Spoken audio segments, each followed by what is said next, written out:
La sesión de hoy iba a estar un poco más densa porque ya nos íbamos a meter en aspectos más técnicos del proceso, y tenemos también herramientas que nos están dando, digamos, un conocimiento más profundo de aplicaciones específicas para el proceso BEP, para la parte 3 del proceso BEP. Entonces, si retomamos hasta el momento, lo que hemos dicho es que, en primer lugar, hay que comprender la tarea de comunicación. Y comprender esa tarea de comunicación nos ayuda a refinar cuáles son los puntos de contacto que mejor nos pueden ayudar a cumplir esa tarea de comunicación. Y hemos visto que, si bien teóricamente hay muchas formas de ver esas tareas de comunicación, incluida esta que vemos del Task Profile de Mindshare, el lenguaje específico de Nestlé nos ayuda a ser mucho más concretos y nos dice: hay 4 posibles tareas de acuerdo a lo que usted quiera mover dentro de su Purchase Funnel. Y que para saber esos puntos de contacto, además de la opinión de unos expertos en qué tan bien pueden hacer esas tareas, los puntos de contacto, tenemos también una fuente de información más técnica, que es el NestCounters, ¿listo? Que es el estudio NestCounters, y que está hecho no solamente para las categorías de salud y de nutrición, sino que también incluye a la categoría de mascotas, y está hecho dentro de las tipologías. Esto de las tipologías, pues anoche veíamos con Mónica que sigue funcionando para la parte de puntos de contacto, pero es algo que vamos a tener que profundizar, ¿listo? Ustedes en la hojita tienen allí cuáles tipologías con sus demográficos están medidos y qué categorías están medidas dentro del estudio, ¿listo? Y ya pudieron ustedes también entender que el estudio tiene mucha profundidad en la información, y aunque ustedes vean unos resúmenes muy sencillos de un mapa que cruza cuál es la tarea y cuál es el nivel del funnel, el estudio también tiene mucha información adicional, que es nuestro compromiso a partir de este momento, y también es compromiso de ustedes exigirnos utilizar con mayor profundidad esa información. Porque veamos, por ejemplo, que uno puede empezar a ver los puntos de contacto si la gente le agrada o no el contenido de ese punto de contacto, pero qué tal que no le permita a una marca hablar allí. Entonces es nuestro compromiso a partir de este momento y de los planes que se vienen, ser más rigurosos en examinar mejor el estudio, porque a lo mejor un punto de contacto que estamos dando de entrada como un punto estratégico, a lo mejor es un punto de contacto en el que las personas no quieren saber directamente sobre información comercial. Entonces habría que ver cómo utilizarlo para que tenga mucho poder. ¿Listo? Y también vimos cómo esto lo cruzamos también con la información del TGI para saber exactamente esto a cuántas personas podría responder, si es un punto de contacto que va a estar referido a un nicho, o si es un punto de contacto que nos va a dar una mejor masividad o más alcance. ¿Listo? Una pregunta, y espero no estarme adelantando: ¿cómo se hace la medición, la calificación de todos los puntos de contacto? Cada uno sé que tiene una escala diferente, hay herramientas. ¿Cómo se Sí, aquí hay 2 cosas bien importantes. La primera, que uno puede obtener rankings técnicos a partir de lo que ofrece el estudio, ¿listo? Pero precisamente fue Santiago quien lo dijo anoche, y es que hay cosas muy particulares y muy específicas de las marcas dentro del proceso. Entonces, por ejemplo, con el estudio y con la formación que tenemos, estamos en capacidad de decir: este es el ranking de puntos de contacto que para la categoría voy a inventar porque no sé si con precisión si está allí, cereales para el desayuno, son los puntos de contacto que mejor pueden ayudar a convertir a recompra. ¿Listo? ¿Por qué? Porque hicimos un estudio, la gente lo declaró y se puede obtener ese ranking. ¿Listo? Pero resulta que hay otras cosas dentro del proceso que se vuelven muy particulares de cada marca. Precisamente fue lo que veíamos anoche con Mónica. Uno de esos puntos es el receptivity. Resulta que nosotros tenemos que empezar a calificar los puntos de contacto de acuerdo a la capacidad que consideramos ese punto de contacto tiene para apoyar o no ese estado de receptividad, ese estado de receptivity. Para eso no hay un estudio. Para eso lo que utilizamos es el consenso del trabajo, integrando no solamente a la agencia de medios, sino también a la gente de marca y a la gente de las agencias de comunicación y las agencias digitales, porque eso ya va a ser muy particular de cada marca, y es precisamente lo que vamos a ver a partir de este momento. ¿Qué herramientas tenemos? Tenemos la herramienta del NestCounters, que nos va a poder ayudar a determinar cuáles son los puntos de contacto que sirven para un nivel del funnel. Tenemos el TGI, que nos ayuda a determinar cuáles son los puntos de contacto que pueden dar o mejor alcance. Y tenemos el panel de expertos que ya nos dijo estos puntos de contacto cumplen en esta medida alguna de las 4I, o informar, o introducir, o involucrar, o interactuar. Pero nos queda faltando ese estado de receptividad, esa calificación del receptivity. Entonces es acá donde dentro del proceso Web3 los puntos de contacto empiezan a calificarse a partir de dos ejes. Yo creo que los malpensados van a creer que César me hizo esa pregunta específicamente para entrar en esta parte, así fue, él y yo lo ensayamos anoche. Pero bueno, vamos a ver acá entonces cómo se hace esa priorización de los puntos de contacto. Esta es la grilla que nos presentaba anoche Mónica y que ustedes han visto en muchos de los planes. Y esa grilla lo que nos trata de resumir es lo siguiente. Todo el proceso Web3 llega a dejar unos puntos de contacto, digamos, candidatos. ¿Listo? Estos son una serie de puntos de contacto que yo podría utilizar para este plan. Pero resulta que desde el primer paso de mi planificación, yo definí, desde el segundo paso del proceso, yo definí que además de una idea, también va a existir una receptividad. Voy a definir un estado de receptividad. ¿Listo? Y ese estado de receptividad es esa predisposición mental en el que las personas van a estar más dispuestas a entender, a recibir y a comprender ese mensaje que la marca quiere llevarles. ¿Listo? Es un estado mental. Y ese estado mental se puede reflejar en algún momento del día, en algún espacio, en algún lugar. Se puede reflejar en eso como lo veíamos anoche precisamente en este chart que mostraba Mónica. Entonces lo que vamos a hacer a partir, ¿sí? Una pregunta. ¿Qué tanto conocimiento, qué tan avanzados pueden estar ustedes en establecer que, digamos que entre un punto de contacto grande de una marca es el punto de venta, ¿cierto? Lo que pasa es que dentro del punto de venta hay también puntos de contacto. ¿Qué tan avanzados hay o qué tanto conocimiento tienen ustedes de los puntos de contacto dentro de, por ejemplo, el punto de venta? Ya. Dentro, pues te aclaro, digamos para el counter, hay unos puntos dentro del evento. Está la góndola, está el consumidor, está el sendero, está el impulsador. Lo que pasa es que eso es marca, no es la marca. Por ejemplo, la persona que va a comprar una fruta a un supermercado es muy diferente a la persona que va a comprar un modificador de leche o la que va a comprar café, que además son diferentes tipos de consumidores o compradores. Pero la respuesta no sería que cuando uno ve como en la planeación que está saliendo un punto de venta o que está saliendo la góndola o que el lineal es importante, uno se sienta con la agencia y lo revisa y ahí es cuando la BTL cobra mucha mayor relevancia por el tema. No, porque digamos que la BTL es más ejecución que planeación. En el contexto colombiano, ellos no tienen tanto conocimiento de eso. No de eso, sino estamos viéndolos ahí, pues sale mucho en la grilla verde. Y es cuando uno empieza, como en este proceso ya no lo hacemos solo mancho, sino que estamos involucrando a las otras partes. Entonces es cuando empezamos a entender que quizás tiene que haber una mayor relevancia en las personas que hacen la activación o el shopping o cualquiera de ellos. Tiene toda la razón.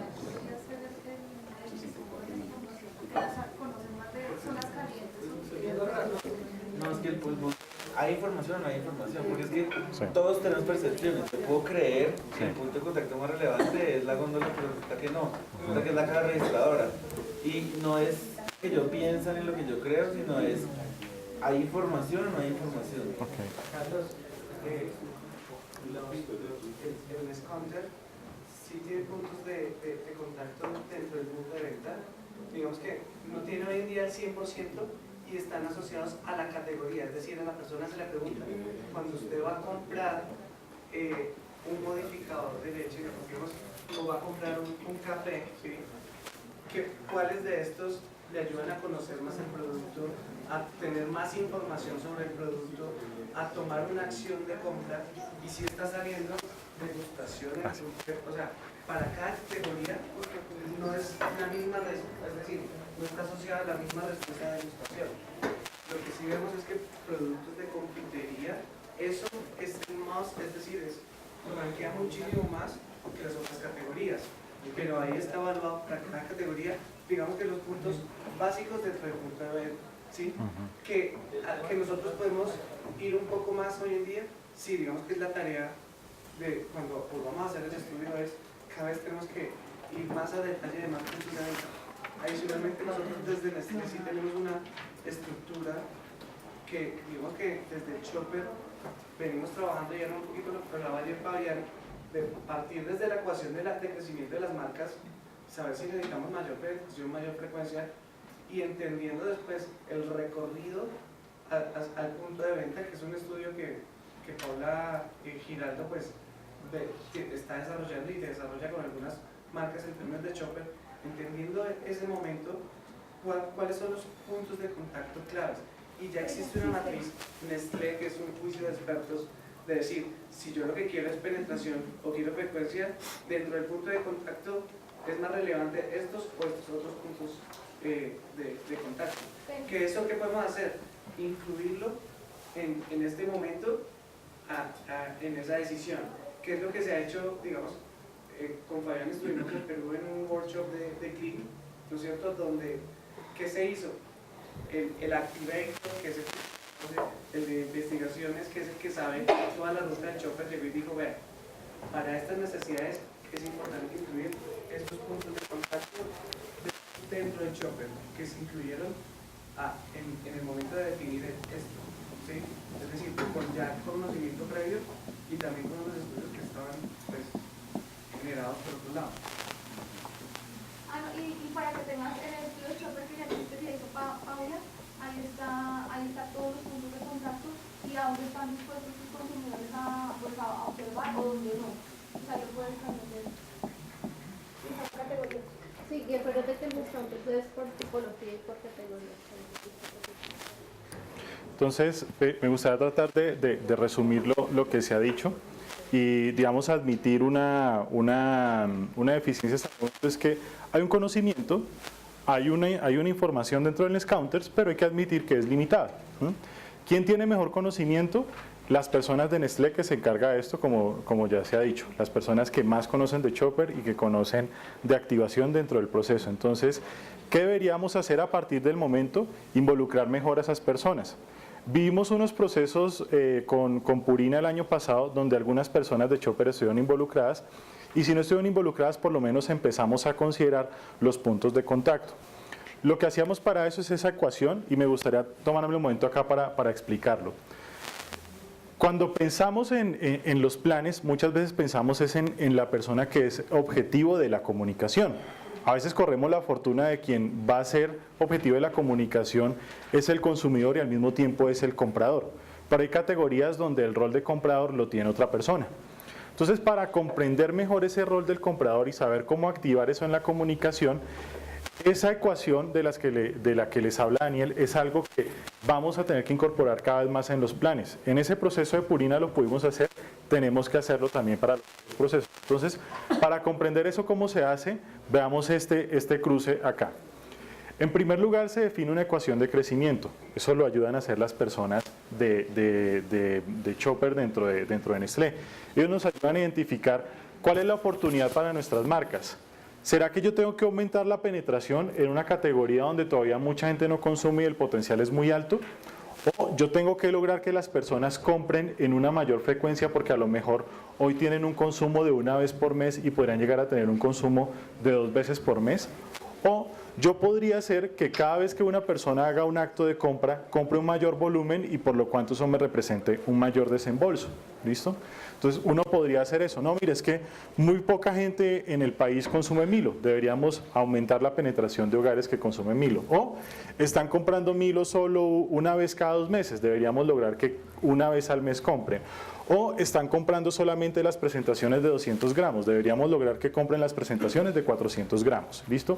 Eso para poner en un caso práctico cada uno de estos puntos de oportunidad de crecimiento. Y el otro es encontrar en qué momento sucede la decisión de compra de la marca y de la categoría. El momento de decisión puede surgir antes de ir a la tienda, por ejemplo en el hogar. Uy, tengo que comprar algo para el desayuno de los niños, debería comprar Chocolisto o Milo o Nesquik, ¿sí? O puede surgir la decisión cuando la gente está en la tienda. Oiga, ya que estoy haciendo mercado, debería comprar lo del desayuno. O puede suceder en la góndola. Uy, ¿verdad que hace falta esto? Veamos cuál hay acá. Chocolisto con un frisbee. Uy, no, pero el Milo es el que les gusta, ¿sí? Cuando uno descubre en qué momento se está dando la decisión, y para esto también Nestlé, dentro de la gente que se encarga de estas activaciones, tienen estudios para determinarlo. Ellos lo hacen de una manera muy sencilla, o bueno, sencilla no, es dispendiosa, pero cuando uno la descubre bien va a ver que es un acercamiento bastante simple. Tienen personas que se quedan paradas en la entrada de un almacén, cuentan cuánta gente entra, luego ponen personas paradas en el lineal del producto específico y cuentan cuántas personas se acercan al lineal y luego cuentan cuántas personas llevaron la marca, para determinar si, por ejemplo, entraron 1000 personas, de esas 1000 personas 100 se acercaron y 20 llegaron a la marca, para con estas tasas de caída determinar en qué momento se tomó la decisión, y obviamente también con declaraciones. Con este cruce, determinar si de pronto mi categoría puede aumentar penetración y la decisión se está tomando antes de llegar, uno empieza a determinar qué puntos de contacto pueden activarse allí. Y es aquí donde se construye el juicio de expertos. ¿Por qué? Porque este juicio de expertos encontró que hay un listado, hay todo un pool de puntos de contacto que uno puede activar allí. Y yo creo que esa es la pregunta específica de Carlos y espero poder contestarla. Porque uno encuentra acá que sí, el NestCounters a lo mejor nos dice, o algunos estudios nos dicen, punto de venta. Pero decir punto de venta es muy vago. Porque uno, por ejemplo, puede encontrar que en punto de venta en la tienda, uno puede tener, por ejemplo, avisos en el parqueadero. ¿Sí? Depende de cada canal. Por ejemplo, con Purina vimos que había por lo menos 3 tipos de canal. Había las veterinarias, había los centros agropecuarios y había los supermercados de cadena, por ejemplo, y cada uno tenía algo muy específico.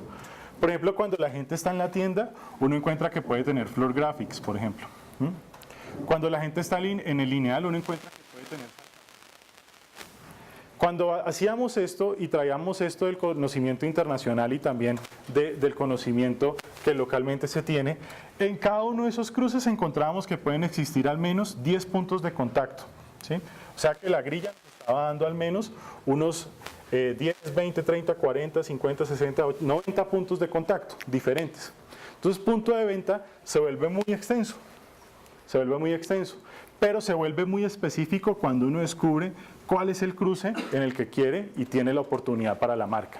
Entonces, este conocimiento está, lo que hay que hacer es aplicarlo de ahora en adelante en los planes, siempre y cuando uno entienda cuál es la oportunidad y el cruce de oportunidad que hay para su marca. ¿Listo? Entonces, si uno hiciera esta ecuación para Milo, probablemente uno encontraría que debería ser mucho, Milo modificador, bueno, no hablemos de las variantes ni de galletas ni nada de eso, probablemente uno encuentra que puede estar determinado más hacia frecuencia o todavía la marca tiene que hacer mucha penetración, ¿sí? Por ejemplo, puede ser mucha penetración. Y luego uno tiene que descubrir en dónde está tomando la decisión la gente, antes de llegar a la tienda, cuando ya está en el supermercado o cuando está en el lineal. Con ese cruce, tenemos allí esos puntos de contacto que, si bien puede que no estén calificados dentro del NestCounters, sí podemos empezar a calificar con esta herramienta. ¿Fue claro? ¿Sí? ¿Esto es para qué? ¿Cómo? ¿El primer sorteo? ¿Listo? Entonces, este elemento que muchas gracias por involucrarlo porque se nos había perdido en la presentación, no lo traíamos en la presentación, es necesario involucrarlo a partir de ese momento dentro de la planificación. ¿Por qué? Mire, Mindshare no va a ordenar esto, ¿sí? Yo no sé si las agencias creativas van a gestionar esto, eso no importa. Lo que importa es que la persona de marca va a tener en su radar, oiga, punto de venta dentro de mi planificación tiene este rol, tiene que responder a ese estado de receptividad, tiene que responder a esa tarea de comunicación y se puede activar específicamente en estos puntos de contacto. ¿Por qué? Porque si yo dejo solamente punto de venta, en vez de ayudarle a orientar una solución a la persona de marca, se va a ir con una gran preocupación. ¿Qué hago en punto de venta? ¿Pongo una impulsadora? ¿Pongo un saltarín? pongo una cenefa, no sé qué hacer. Y ahí también se consume un presupuesto que es limitado también para el gerente de marca. Entonces, este conocimiento se puede incorporar allí. ¿Listo? Y aquí es donde empieza ya la parte del consenso, es donde empieza nuestro juicio, donde empieza precisamente el trabajo que tenemos que hacer con la decisión de todos, ¿sí? Con nuestra experiencia y con nuestro conocimiento. Porque como estas cosas son tan específicas, no tienen un estudio que lo respalde de una manera tan fuerte. Puede haber indicios, pero no tiene un estudio tan fuerte. Sin embargo, ya hay un avance en eso. Y el avance es que cuando se está evaluando la Big Idea, también se evalúa el estado de receptividad. Y ese estado de receptividad, cuando se evalúa, ya nos da unos indicios de qué puntos de contacto podría llegar a ser interesantes para ese estado de receptividad. Entonces, dentro del proceso Web3 ya empezamos a hacer esta priorización. ¿En qué consiste esta priorización? Fíjense por favor en esta grilla que tenemos acá. En esta priorización lo que vamos a tener es un ranking de esos puntos de contacto que tenemos a partir del proceso de NSCounters, de acuerdo a la capacidad que tienen de cumplir la tarea de comunicación. Entonces ustedes van a tener un ranking acá que nos va a decir si este punto de contacto funciona mejor para inform, introduce, involve o interact. Entonces digamos que eso ya queda hecho. ¿Qué no quedaría tan hecho? Esto es de Chopper, ¿listo? Entonces ese lo tendríamos que hacer en un taller o en una reunión. Y la decisión que vamos a tomar entre todos también, que va a ser muy consensuada, es, bueno, ahora vamos a evaluar ese punto de contacto, si puede o no cumplir ese estado de receptividad. Entonces no nos importa tanto el orden, que este cumpla más o este cumpla menos, sino si los podemos ubicar en alguno de los cuadrantes. Por ejemplo, si están hacia abajo en la tarea de comunicación, uno puede empezar a ver si o no cumple el receptivity o puede cumplir el receptivity. Entonces la decisión es sí o no. Que este más, que este menos, eso no nos interesa, no nos detengamos en eso, sino si este sí o este no. Y si cumple la tarea de comunicación, la decisión también va a ser, ayuda a ejecutar el receptivity, cumple el receptivity o no lo cumple. ¿Listo? Entonces, calificar este va a ser a través de la opinión de expertos, a través del NSCounters, y calificar este va a ser a través del consenso para cada plan. ¿Es claro eso? ¿Sí? Entonces la decisión es sí o no. ¿Lo dejamos o no en este cuadrante? ¿Lo dejamos o no en este cuadrante? En este otro y en este otro. ¿Para qué? Para tener cosas como esta. Este es el resultado, por ejemplo, de CLIM. En CLIM la tarea era involve. La tarea de comunicación era involve.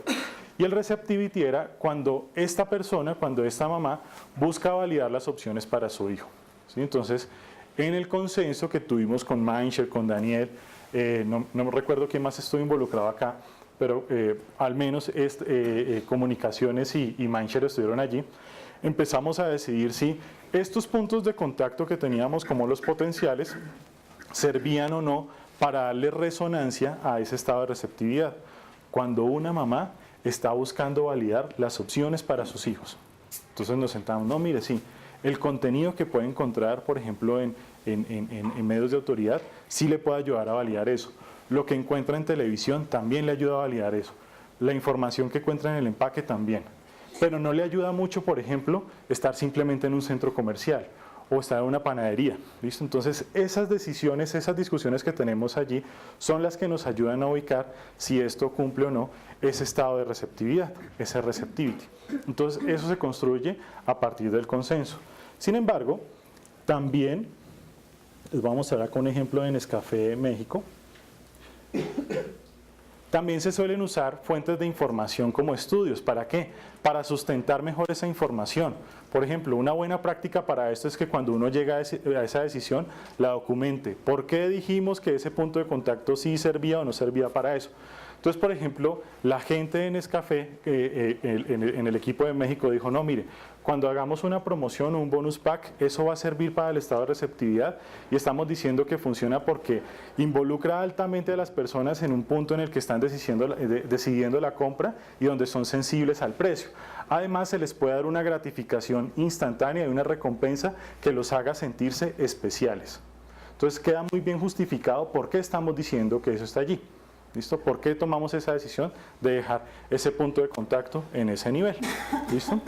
Retomo lo que nos preguntaba ahorita Carlos Leal, y es, a esto para que sea mucho más potente, hay que agregarle los puntos de contacto del chopper.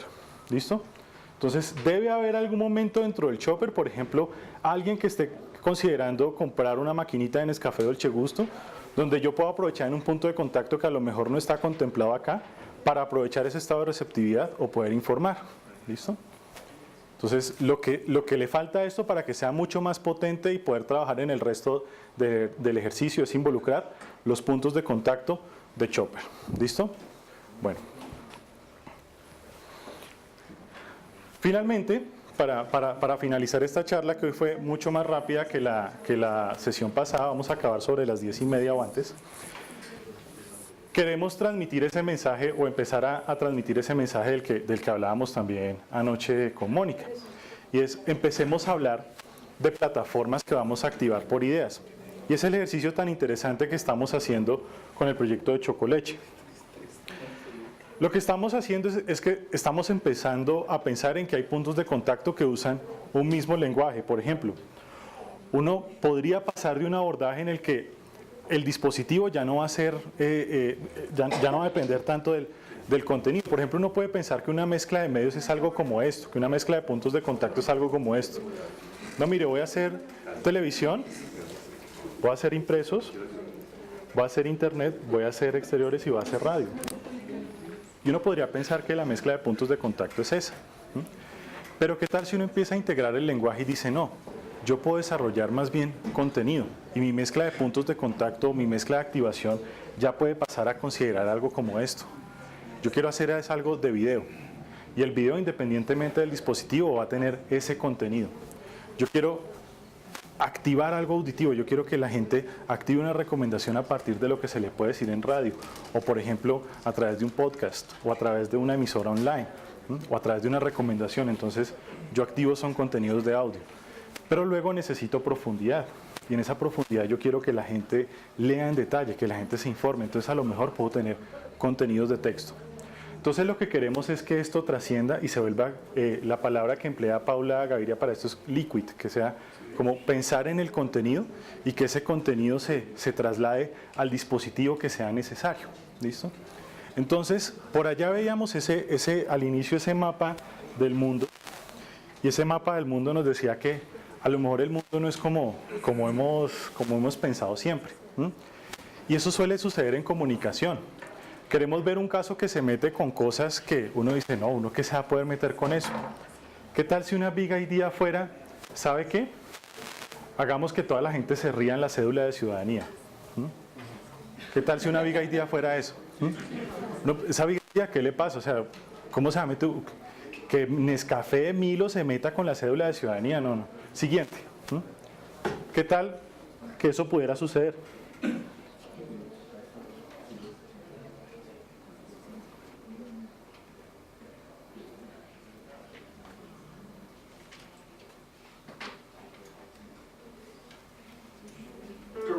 Everything to be a happy country, a rich culture, a diverse nature, and a remarkable growing economy during a world financial crisis.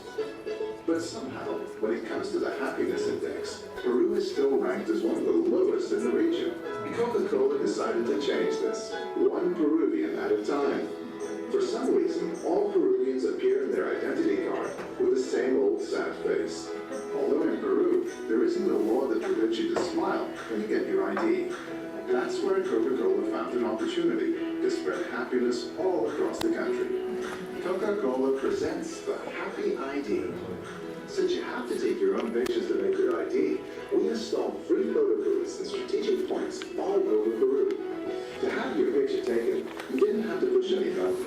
You just needed to smile. An integrated campaign supported the idea, encouraging people to show their happiness. Apart from this, we make deals with specialized photography stores. So when someone takes a smile photo for their ID, they get a Coca-Cola for free. In the first month of the activation, 90% of the IDs made by the Peruvian government were happy IDs. The Happy ID even became a reward card. You could obtain substantial discounts just by showing your Happy ID. The idea became happy news on TV, radio, online, printed newspapers. On social media, the conversation about Peruvians' happiness and unhappiness became a huge topic, giving value to the things that make the country unique and should put a smile on everyone's face. The Happy ID movement will keep changing the identity of Peru, and soon will start growing into other countries, spreading happiness all over the region.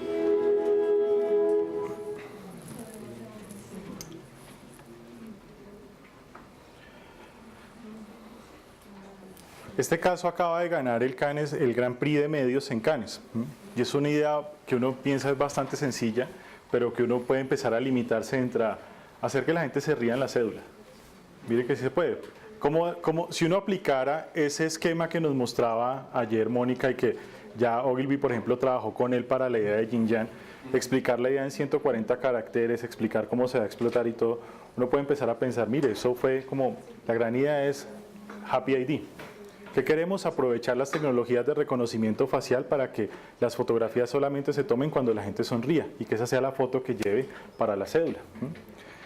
Fíjense que es muy interesante cómo uno empieza a pensar que esas ideas, si uno las plasma en este esquema de estructura de campaña que también veíamos anoche con Mónica, se vuelven muy interesantes porque el centro de la actividad ya no es solamente establecer, ¿sí? Nos lleva inmediatamente a pensar a que lo primero que hay que hacer no es un comercial. ¿Qué es lo primero? Lo primero es la conexión y la acción. Queremos que la gente se tome una foto sonriendo y que comparta una Coca-Cola y comparta esa felicidad con su cédula.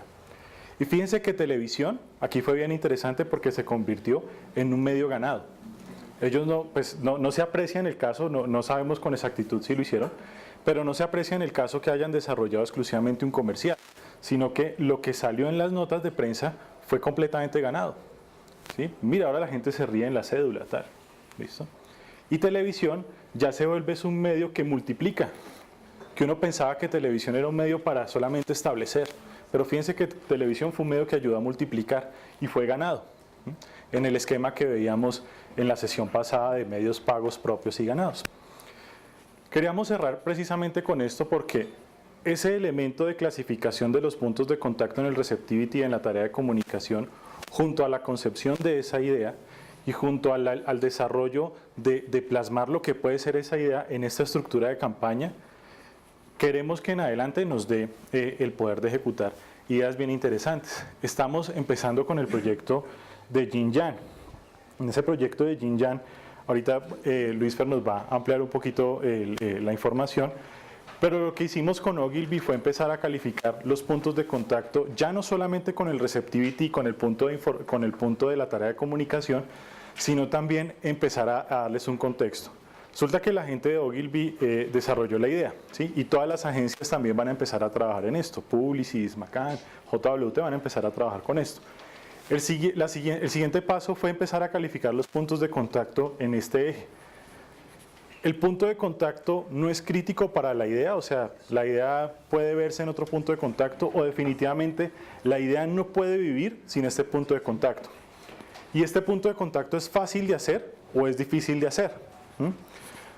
Con esta calificación ya decidimos cuáles son definitivamente los puntos de contacto más específicos, porque a lo mejor hay puntos de contacto que teníamos por allí como interesantes, pero resulta que ya cuando los bajamos a la idea que queremos desarrollar, ya no es suficiente. O hay puntos de contacto que siendo fundamentales para la idea, nos pueden llegar a tomar más tiempo y son más difíciles de elaborar, como por ejemplo la televisión, ¿listo? Porque toma tiempo hacer un comercial. Y ya con esto, lo que se empezó a desarrollar es cómo vamos a visualizar esa estructura de campaña. Y aquí le voy a pedir a Luis Fer y a Miguel y a la gente de Ogilvy que nos ayude a contar un poco cómo están visualizando esta estructura de campaña y qué va a suceder después con este plan. Bueno, básicamente, más allá de lo que se ve plasmado, es el nuevo proceso en que las agencias nos estamos integrando. Aquí básicamente partimos de una tarea de comunicación que se desarrolló y le dimos unas prioridades a los medios que queríamos salir. Es decir, nosotros no, como Mancha, a veces llegamos y decíamos, tenemos que hacer televisión, radio, revista y prensa y listo, y ellos empezaron a desarrollar, no. Nosotros cogimos la idea que ellos tenían para Miro, para el tema de Xinjiang, y sobre eso vimos cuáles eran los más relevantes con los que la idea podía tener un mayor potencial. También teníamos en cuenta que como es una campaña de Xinjiang, que que es un papá que se llama Milo modificador que hace mucho ruido. Entonces nosotros decimos, bueno, esta parte de establecer quizá ya se está sabiendo por este punto, cómo podemos enfocarnos más bien en solamente resaltar el producto, y empezamos en una tarea de clasificación, no solamente con Mindshare, sino con Ogilvy, en este caso puntualmente, para que todos estuviéramos alineados. Y finalmente este fue el resultado. Empezamos a discutir, por ejemplo, ¿se debe usar a James Rodríguez, que es algo de Milo modificador, o no? Por eso se dejan preguntas. O debemos tener televisión nacional o televisión nacional en spot. No, creemos que nosotros deberíamos más bien buscar algo de impacto muy pequeño, muy puntual. Uno, por un tema de presupuesto. Dos, porque debemos generar un racional de lo que es el producto como tal. Es decir, es una discusión que no solo desarrolla Mindshare, sino que la hacemos en el conjunto de una forma mucho más relevante.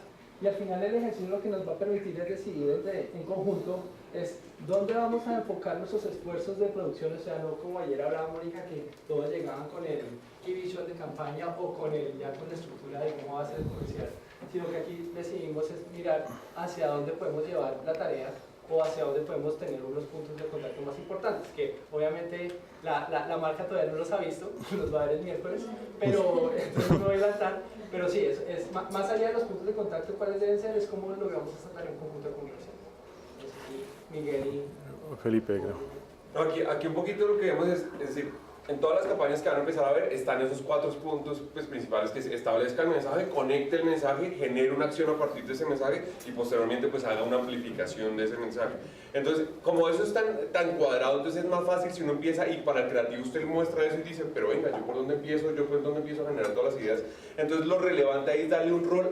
Hay una tarea y es cómo va a encontrar la idea, cómo va a establecer el mensaje. Entonces soporte que esta leche es única porque trae Milo y trae leche, ¿no? Entonces cuando usted le da esa tarea a un creativo, pues ya de una vez le salen las cosas, es un tema informativo, esto tiene leche, esto es un lanzamiento, entonces usted ya le salen de una casi sin todos lo anterior, los medios. Después entonces, ¿cómo hace para conectar? Entonces convenzca porque es ideal para la lonchera.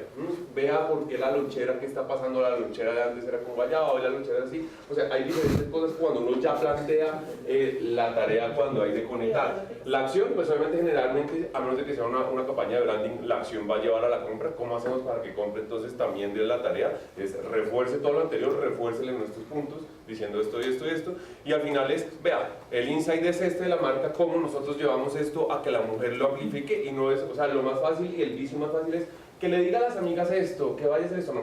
Lo importante es, hágala sentir ella algo que ella lo va a hablar cuando se una con sus amigas. Entonces, no, yo estoy tranquila porque es que mi hijo ya no me está trayendo la lonchera desocupada. Eso lo va a comentar solo la mamá. Usted tiene que hacer, darle tranquilidad, darle un parte de tranquilidad a la mamá. Y empieza, lo interesante es que uno empieza a poner roles por momentos y todo sale mucho más fácil. Entonces, para complementar eso, cuando uno tiene identificado el rol que el punto de contacto va a cumplir, uno ya puede tener un mapa como ese que veíamos ayer, donde al centro va a estar como la actividad fundamental y la respuesta y cómo se van a ir conectando los puntos de contacto para lograr eso. Entonces ya lo que se ve es una ejecución integrada en puntos de contacto y en comunicación, en creatividad y sobre todo en el efecto que estoy esperando lograr en respuesta en el consumidor. Entonces es una estructura que a nivel de planificación estamos convencidos que va a empezar a funcionar muy bien, porque en efecto produce cosas muy interesantes ya en ejecución, no solamente para alimentar nuestras vitrinas de premios, sino que en serio va a poner a ganar nuestras marcas y creemos que va a ser así. Otro tema importante es que en este paso se está haciendo un workshop, o sea, aquí se ve un extracto de la receta, es un workshop de al menos 2 horas de trabajo muy de discusión y análisis, y por ejemplo no olvidábamos sobre todo lo que veníamos teniendo en el brief. Entonces teníamos una big idea que ellos potencializaron y cómo vive en estos medios, también como el tema funcional de la galleta, por ejemplo, para nosotros siempre va a ser muy claro que es el beneficio de la leche, que es muy importante, con el delicioso sabor de Milo en tu lonchera, eso no se puede olvidar en esos medios, y lo otro es que la decisión finalmente es ese target que es la mamá, que es la que finalmente toma la decisión de compra y cómo esos medios se enfocan en ellos. Entonces, unas discusiones muy importantes como por ejemplo, miremos qué tipo de mamás es la que está en este segmento. Es una mamá que ya está avanzada, que está conectada, que el sitio web, cómo la asociamos con el tema de la lonchera. ahorita ellos hablaban de un factor emocional donde decían, a veces la mamá cuando le da, y los que son las que son mamás, sobre todo ese tipo de niños, saben que las mamás siempre quieren darle algo súper nutritivo, entonces le meten la fruta, le meten la leche, le meten cosas muy, pero esta es una indulgencia que quizás va a decirle a la mamá, de poner algo rico y delicioso, pero también voy a estar tranquila porque va a ser el delicioso sabor de una galleta. Todos esos factores los tenemos en cuenta, o sea, es decir, desde el día que nos entrega el brand manager hasta este momento que nos sentamos con la agencia, pero sí es un tema muy funcional, que es bastante diferente a como a veces lo tenemos con en otras ocasiones, donde una vez nos llega la tarea es un comercial y es revise la oración y cuántos tenentes de alcance, que eso ya está, pues ya no es la forma que debemos seguir el trabajo, ¿cierto? Listo. Muchas gracias. Entonces, para finalizar, quedan unos elementos bien claves que van a tener no solamente para el trabajo ya de ahora en adelante de integración con las agencias y de cumplimiento del proceso, sino también para la ejecución del caso que va a dar el premio del viaje. ¿Cuáles van a ser esos elementos que vamos a liberar, si no es hoy en la tarde, el martes temprano? Van a ser los siguientes. En primer lugar, van a quedarse con esta grilla y para alimentar esta grilla les vamos a dar un dashboard. Ese dashboard es una plataforma que se puede consultar para empezar a sacar el cruce de puntos de contacto de cómo cumplen la tarea de comunicación y cómo están cumpliendo el CPS, el Communication Power Score, para que ustedes tengan los puntos de contacto opcionales. Lo que van a hacer ustedes es, como ya tienen este ranking, van a decidir de acuerdo al receptivity que diseñen en su caso, dónde van a ubicar los puntos de contacto. ¿Listo? Y el otro elemento con el que se van a quedar es con esta estructura, para que piensen en el rol que le van a asignar a que los puntos de contacto en el efecto esperado en cada una de las etapas y cómo lo van a integrar en la idea, cómo va a ser esa conexión que va a estar en el centro, una conexión con el consumidor, una acción más cerca del punto de venta y el shopper, o es un tema de establecer, o es un tema de multiplicar, y cómo se va a ir integrando eso con los puntos de contacto. ¿Listo? Muchas gracias, y simplemente un aviso, y es que en la siguiente sesión vamos a hablar sobre un nuevo consumidor, y la sesión empezará a las 7:30 el miércoles 2 de julio. ¿Listo? Acá mismo. Vale, muchas gracias.